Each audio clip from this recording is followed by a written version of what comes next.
Yo, this is Lian. Welcome back sa ating channel. And today, meron naman tayong isang sasakyan na i-share. Sino kasama ko? Tropa natin na si? Marco. Okay, Marco. At ano nga pala yung sasakyan mo, Papsi? Civic E 2020. Honda Civic E 2020. Yan. Let's go. Gwapong tropa at gwapong Honda. Pero bago yan, history muna tayo. Taong 1972 nang unang lumabas ang Honda Civic. Meron siyang 4-cylinder na engine na merong 1,169cc at meron din itong mga variant na 2-door or 4-door na fastback, sedan. Meron itong 3 or 5 doors na hatchback at yung 5-door station wagon. So, bali dito rin na-introduce yung engine na CVCC. Ang second gen naman ay lumabas noong 1979. Ang design nito ay angular at mas malaki.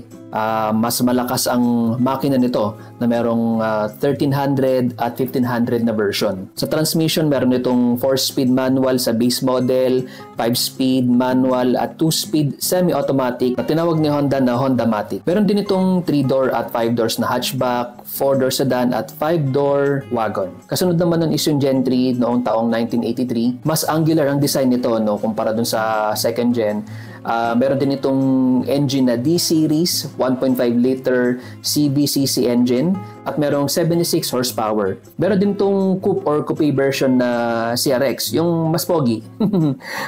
Bali, improvement sa power at tipid sa gas compared dito sa mga previous generation niya. Year 1987 naman ang 4th gen or mas kilala sa tawag natin na Civic EF. Sa design, mas mababa yung hood line, mukhang mas malapad. And syempre, angular pa rin. Parang ganoon naman yung design ng mga panahon ng mga 1980s. Sabi ng mga tropa, isa ito sa pinakamahal at mahirap i-restore dahil sobrang rare pops ang mga pyesa nito. Marami rin siyang variant and para mas mabilis, i-google nyo na lang mga pops, okay? 5th gen or mas kilala natin sa Honda Civic EG, lumabas ito noong taong 1991 at yung design naman ito is more on curves. Yung previous gen, mga angular or medyo boxy. Ito naman yung mga times na ng mga curve design.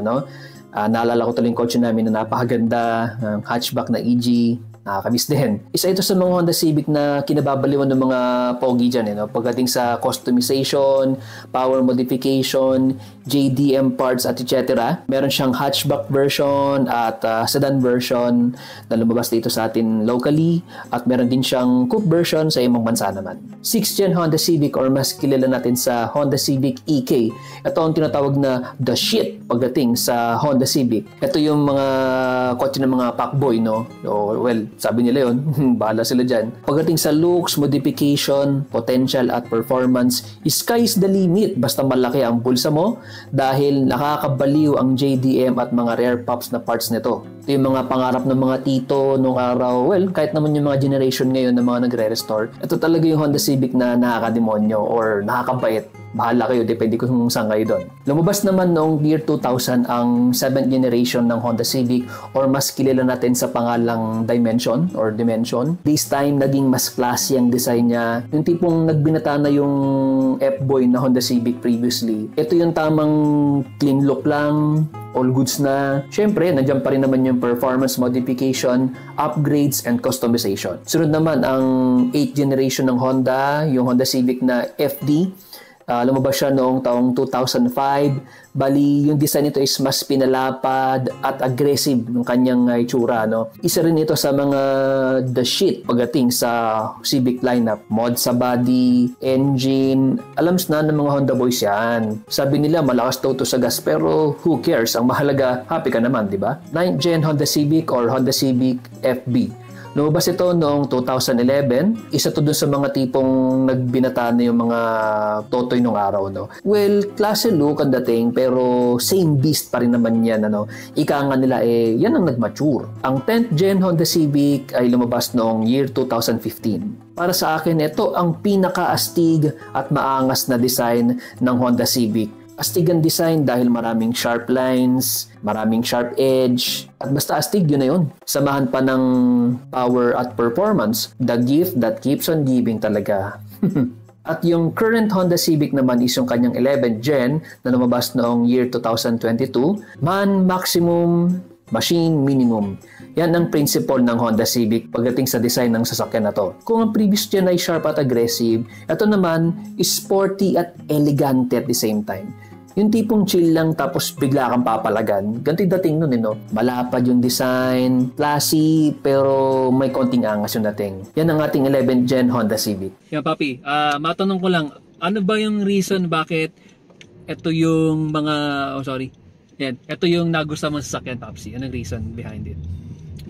Maganda yung tsura niya, masado yung likod. Yung type na typean ko yung likod eh. Oh, okay. Basta maganda siya. Lumabas yung gantong model ng 2016. Pinapangarap ko na siya. Okay. Eh, nagkaroon tayo ng extra money. Bumili tayo. Nice. So, ito yung 10th generation ng Honda Civic. At ako din personally, gusto ko rin tong style na to kasi napaka-sharp and sporty talaga nung sasakyan na to, no? Yun ang nagustuhan ko rin dito noon. At swerte tayo dahil yung tropa natin, ito yung sasakyan niya at may share ko sa inyo yung tour sa loob, yung itsura sa labas, experience-wise and kung ano yung feedback ng owner. Share mo nga sa amin kung anong influence mo when it comes sa mga sasakyan. Ano yun? Influence mo sa sasakyan? Ikaw!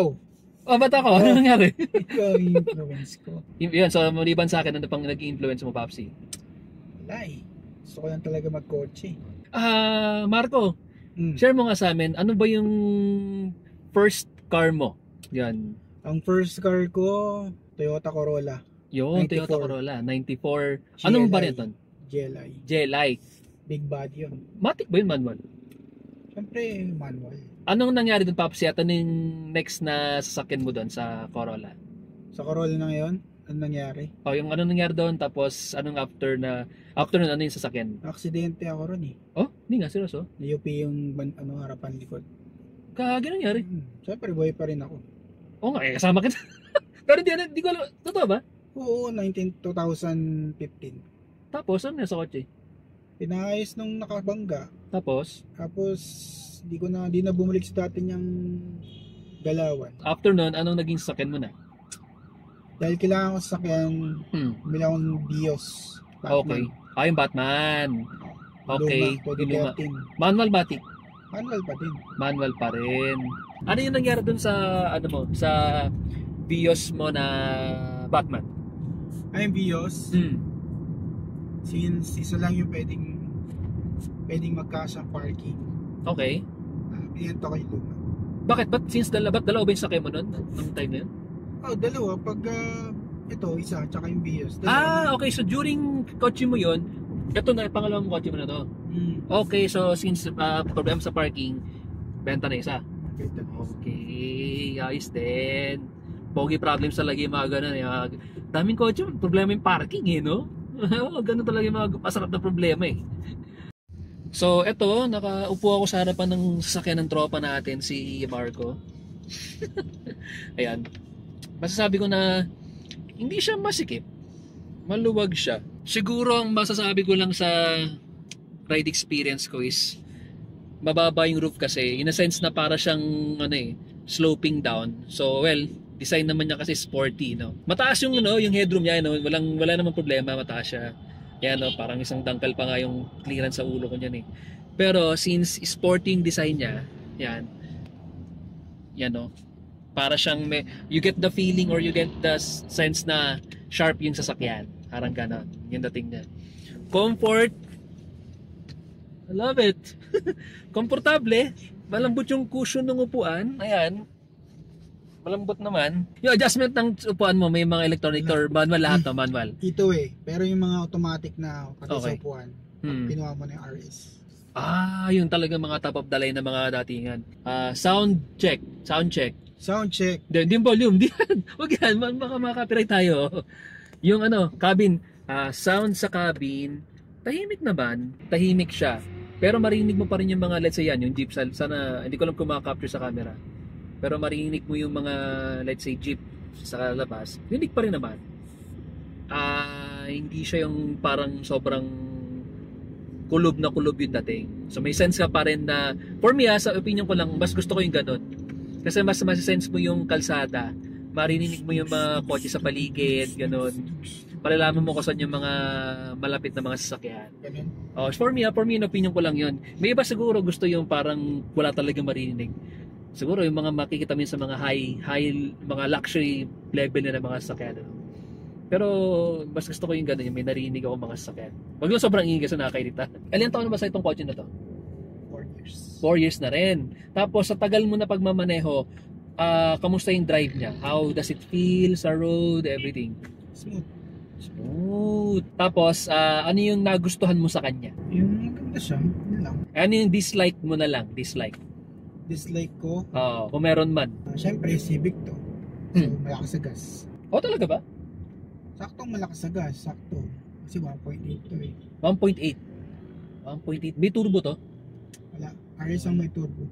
Okay. 1.8 liter engine. Nakakalculate mo yung gas consumption mo rito, Papsi? Meron, ito. Pag ilan yung average? Average ko ngayon 8.7 Oh my God. 8.7 per liter. Kilometers per liter. see. Nagkakaroon ng 8.7 yan kasi naka-eco. Naka-eco mode, okay. Other than that, may ka pa bang dislike dito kung meron man? Maganda naman yung sasakyan. Oo nga, totoo lang. Ako din. Siguro top for me, kung ganito yung sasakyan, huwag mo na isipin yung gasolina, enjoy mo na lang siguro, no? Oo naman. Oo, di ba? Enjoy the drive na lang, hayaan mo na yung mileage, blah blah blah. So, ngayon, ito na yung bago mong sasakyan. All stock pa rin to, Papsi. All stock pa rin. All stock. Wala pa akong balak palitan yung mga So far, all stock. Ito lahat, walang binago. Kahit sa makina, wala. Wala talaga, okay. May sabi ka kanina, sa 5th year mo na lang siya balak if ever may i-customize or ma-modify. Ano yun, Papsi? Accessories, ha? Accessories, like? Hindi ko pa alam eh. Wala pa akong idea sa gagawin ko rito eh. Kits, mga body kits, ganun. Siguro yung tulad sa'yo, yung kits. Okay. Sa mga mapanglahi dyan, hindi kami rice, okay? More on parang super stock lang. Stock look na may konting customization lang naman, ganun. Sa engine, may bala ka pang gawin dyan? Wala. Stock lang, more, yung lahat ng babaguhin ko, more ano lang. Outside lang. Okay. Pero sa loob ito, tuturo mo ako, Papi. Total lang natin na sa loob, ano? May nakita ko dito, meron kang dashcam. Nasira? Ano nangyari? Ano nangyari dyan? Napigtas eh. Ano napigtas? Napigtas yung parang rubber dito. So, okay. Kala ko naman sira na in a sense na hindi gumagana. Okay. Ano to? Ito ba yung mga 70 Mai? O na mga reverse cam? Tingi-tingi? wala akong alam eh. Basta na sinabi sa Honda, in-offer yan. Magkano? Palagay na ako. Sa 8 plus, 8K something. 8K. Hindi nila pre-navy, ano? Okay, tour tayo dito. Tapos stock pa rin yung infotainment system nito ni Papsi. All stock. Black interior. Ano ba yung mga available na ano nito, Papi? Yung mga interior. Talagang all black talaga? Hindi ko alam eh. Pero pag RS, medyo iba na itsura sa loob eh. Para may mga red sheet yun, ano? Ito, all black. With silver Tapos yung Type R. garnishes, yan. Hindi ko pa alam itsura ng Type R, pero baka ganun din. Parang RS. Wait, sorry. Yung RS kasi yung top of the line nitong Civic. Next doon is yung Type R na, di ba? Ilaw, gumagana to, push, okay. Map light. All standard na yan. OG pa rin na kulay. Orig na kulay pa din. Walang binago. Sa gitna meron ba rito? Ano to? Paano binopen to? Ayun. Okay. Dome light niya. Stock pa din. Ito, ano to, Papsi? Microphone? Baka microphone nga to. Pang mga hands-free. Tapos ito, may mga anong kaganapan dito. Meron tayong visor. Yan. With vanity mirror with nasa bulag tayo, wait lang. Ito natin. Okay, vanity with ilaw. Yo. Sa driver side, meron din ganito, may ilaw din. Siyempre. May wireless ba dito? Wala. Wireless. Pag nalagay mo phone mo, nag-charge? Wala. Wala naman, okay. So, Ito yan. lang pinadaan yung ano. Okay. Wire. Meron talaga siyang lusutan ng wire. Okay. So, dito galing yung source. Then dito yung labas ng kable. Ayun. Sa mga pintuan, ano meron dito? Ito yung Power door. Power door. Power window. Power window. Tama ba term ko? May lock, tama. May power lock. Tama yung power door. Hindi naman, power lock, mga ganun. Sabi mo power lock. May power lock dito, power window, tapos meron ditong nalagyan ng, let's say, bottle, yan, bottle Alcohol. holder. Yan, alcohol dito nakalagay. Pero yan, meron pa ditong storage, pwede mong lagyan. May nakita ko may push button na, oh. Keyless to, Papsi, no? Oo, Keyless ba talaga? Okay, tapos meron ka ditong infotainment center or touchscreen na entertainment system. Infotainment system ba yun? Tama. Tapos, ano to? Climate control and then... Hanggang ngayon, hindi ko pa nagagamit yan. Talaga? As in, di yun naman talaga. Ito mga to talaga, set and forget na yan eh. Di ba? Pag set aircon, yan na, bahala siya dyan. So, ano pang kaganapan nito? Ito may mga... Hindi siya soft plastic. Soft plastic pala. Ayan, no? Hindi siya yung plastic na matigas. Soft pala siya. Ayan, no? Parang meron siyang cushion. Sana ma-capture. Tapos meron siyang, ano to? Parang garnish na, or hindi siya carbon fiber, pero yan ang itsura niya. With silver trims. Ayan. With air vents. Napaka-sharp talaga. Tapos, ano dito? Anong kaganapan? Merong eco mode. Electronic park brake. Then, brake hold. Ano yung brake hold? Ewan. Okay, search ko na lang. Share namin sa inyo kung ano yung sabihin ng brake hold na yan. Then, anong meron dito? Cup holders. Walang cover to, Papsi. Ganito lang, open lang talaga. Dalawa yan. Open ko tong storage mo rito, ah. Anong naman ito? Meron pang isang cup holder din. Tapos meron dong, ano to? USB port. Oo, may saksakan pa. Then, malalim din. I mean, malaki din. May storage pa dito sa lalim, oh. Panty. Pass-through ba to, yung sa lalim? May pass-through. Hindi kasi makita, taka, ano yung flash. Yan. Yun, may pass-through, oh. Kita ko yung kabila. May saksakan sa lalim. Yan. Tapos, glove box ni Master. Open natin. Yun. Hindi ko nakakakalin yun. Siyempre, personal private na or personal stuff na yan. Pero malaking glove box niya. Yan. Sa ating cockpit. Pogi talaga. LCD yun, Papsi, or ano? Screen din yun, ano? LCD, no? Okay. LED. Ewan. Tapos, wala siya ng, puro digital. Puro Digital pala talaga lahat. Ganda, oh. Okay din. Maluwag yung loob niya. Yan, ito yung likod. Maluwag din. Ito yung POV ko. May POV. Itong center console ng Honda Civic, mataas siya eh. Oh. Ito yung tuhod ko. Yan. Mataas siya. Ano siya eh, parang pantay nung legs, yung hips and knees ko. Ayan, yan siya. Yung tsura niya. Tapos, saktong-sakto yung armrest. Yan, no.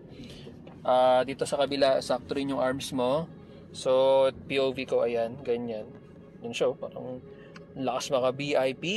Ang dating niya, VIP yung upo niya, sarap ng upo niya. Yun ang masasabi ko. So far naman, sa ride naman niya, wala akong manotice na kalampag. As in, smooth. Smooth ang biyahe. Gangay, papi, no? Wala ka pang pinapagawa sa mga panglalim nito? May isa akong issue ngayon dito. Yung masira yung ano ko. Alin? Yung wiper pump. Tawag ata. Wiper pump. Yung wisik sa harapan? Oo, wala akong ngayon ganun. Oh, kailan pa? Baka nung wala lang tubig. Hindi, wala. Pina-check ko na lang paano ako. Kaso wala sa stock. Oh, so sira talaga yung ano niya, yung pump niya. Ayun lang. Online, wala ka nakita online? Pinabili ako eh. Hindi ko alam kung sino papagawa. Walang problema yan. Gusto mo, pinakamura lang. Saan? Dalhin mo dun sa kakilala ko. Pala eh. Dati ka nagtatanong eh. Nagtatanong ka kasi. Yung ano pala, baka may kakalala kayong nag-ayos ng pintura. Pintura wala, papi. Hindi ko ako hinahanap ko din sila sa TER. Yung nagpipintura sa amin. Bakit ano papagawa mo rito? Yung bumper? Bumper. Tsaka sira na yung pinturang sarap eh. Sarap talaga ng feel sa sasakyan na to, no? Ramdam mo yung pagka-agile na, no?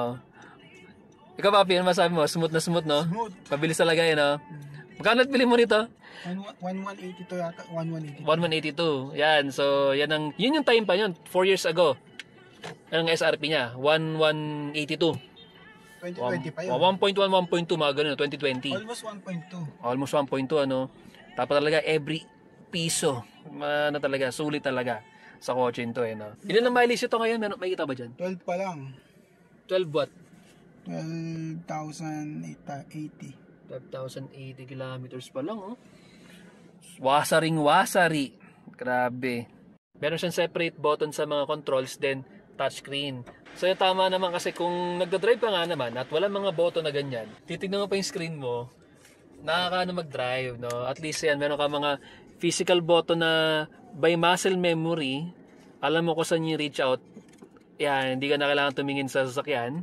Sa radyo mo, tingin ka na lang sa driving view mo, then yung kamay mo, gagano mo na lang. Okay, dito tayo sa likod. Buksan natin dito. Yan, upo tayo sa likuran. Pin natin yung dating dito. Yun, tayo lang. Mabilis na to pare. Okay. So, ito yung sitting position ko kanina. Meron pa akong full fist na space sa akin knees. Maluwag siya, no? Parang ito meron siyang, ano kasi, nakalagay na cloth, pero meron siyang center dito na natutupi, yung ganyan. Tapos, okay din naman. Hindi siya parang masikip. Clearance, medyo madilim, pero ito yung distance ng ulo ko. Sana makita. Sa roof, yan. Ayun o. So, andito ako ngayon sa bahay ni Marco. Itutuloy ko yung shot ng kanyang Honda Civic. Yan, nasa labas. Medyo madumi lang. Pero itutuloy ko ngayon yung pag-record. Kasi nung last time, ginabi na kami nun eh. Tsaka meron kami pinuntahan na happy-happy. Kaya itutuloy ko ngayon yung pag-review dyan sa kotse na yan. Honda Civic 10th generation 2020. Natin yung tsura niyan. Yun no. Saga ng tropa natin na si Marco. Gwapo talaga. Gusto kong tanungin minsan yan ng how to be you po at saka what do you do for a living eh. Yan o. Madumi lang kasi nag-ambon pero pagpogi talaga eh no. Parang baliwala lang yung dumi no. Kanyang loob yan. Ang ganda. Ito yung ating point of view. Digital yung kanyang gauge. Steering control, cruise control. Ayan. Sa kanyang door panel, may tweeter doon na built-in. May konting silver dito na mga trimming. Tapos ito, fabric to. Hindi siya yung plastic lang yun. Malambot siya, soft yung kanyang cushion. Yung mga controls dito, control ng side mirror, yung kanyang up, down, left, right. May power lock, pag-lock ng mga windows. Both driver side and passenger side sa harapan, automatic. Pero sa mga rear passenger mirror, kailangan mong i-press siya para bumaba at itaas. Ganon. Tapos dito sa gilid niya, side pocket. Yan, kasya naman yung siguro bottle na maliit. Yan, meron kasi siyang indention dito. Tapos something na mga small object dito. Napansin ko na dito yung kanyang trunk opener. Yun, no? Dito yung hood sa ilalim. Ayun. Driver's side. Ito yung kanyang tsura, point of view ko. Maluwag siya, no? Hindi naman siya claustrophobic. Akala ko noong una kasi masikip. Pero maluwag pala siya. Yan, no? Mahaba rin yung kanyang legroom. Yan. At ang sarap niyang upuan. Ito salat action. Yun, no? Oh, gaan. Saan yung sinasalat dyan, papi? Ito. Ayun. Okay. Ang luwag ng trunk. Okay, so, may ganito dito. Hilahin lang para yung upuan sa likod matutupi. Saan? Ayan o, left and right. 60-40 split pala to. Ganun ba yun? Diba? Wala na to. Huwag na din. Mamaya ano bang... Nahila ko na eh. O, yan na, nahila ko na. Ano sabihin nangyari nun? Sige, bubuksan natin yung pintuan dito. Ano mangyari nun? Ito. Pagbukas, papi. Tama, sir, ha? Since hinila ko yung nasa likod. Ayun o. Ayun. Pwede. Ngayon ko na nalaman to ah. Papi oh. Oh. Teka lang, buksan mo muna. Lagi ko to dali. Buksan mo dun. Ayan na, binuksan na ni Master yung kanyang hilan dito. Ayun, 60-40 split. Okay din. Yun, okay. Ano sa loob nito? Siyempre, ayun. So, yan, may tupian siya. Spare tire. And yung mga natural lang na mga tools. Yan yung mga gulong. Talaga yun, no? Nakita ko itong tilit na to, talagang bagsik din ito eh. Angas, oh. Ganda. Ito, meron siyang stock na mags. Sukat ng gulong 115, 55, rim 16. Tapos sa likod ko nun din. Parehas ng sukat ng gulong. Ang ganong hood niya eh, no? Mukha siyang mabigat pero nung binuksan ko na, magaan siya kahit hindi pa siya aluminum or fiber, carbon fiber. Original na metal pa rin pero magaan siya. Hawak ko ngayon na susi ng Honda Civic 10th Gen. Tanging mga alpha male lang ang merong kakayahang magmay-ari niyan. Ito, pang keyless entry ito eh, no? Yung tipong pag dumikit ka lang dun sa kotse, hawakan mo yung pintuan, bubukas na. Yan. Ang gantong level talaga yung mga pangmalakasan eh. Ang samahan na tropa, parang kotse din yan. Sa bawat generation, may upgrades, changes, modification at evolution, pero same pa rin ang core niyan. Mga tropang kwela, mapagkakatiwalaan at chill kasama. Tipong sa tagal ng panahon, magkakasama pa rin kahit may kanya-kanya ng responsibilidad. Yung dating usapan na kalokohan at tawanan, ngayon puro daddy talks naman na. Walang pataasan ng ihi at yabangan. Tamang happy and chill vibes lang pag magkakasama mga tropa. Kaya maraming salamat Marco sa pag-share ng time at ng iyong sasakyan. Ano? Bulalo. Panalo. Ka natin. Uy. Panalo. Musta yung papakita mo, par? Ba't kaya, no? Yun, so, paring Marco, maraming salamat sa pag-share mo ng auto mo na Honda Civic. Yun, so, anong next ating trip? Chat-chat na lang tayo, no? Trip to Jerusalem. So, yun, so, again, paring Marco, maraming salamat sa pag-share ng time, ng iyong sasakyan. And sa mga nanonood, subscribe kayo, share niyo yung video, leave your comments down below. And as always, stay chill!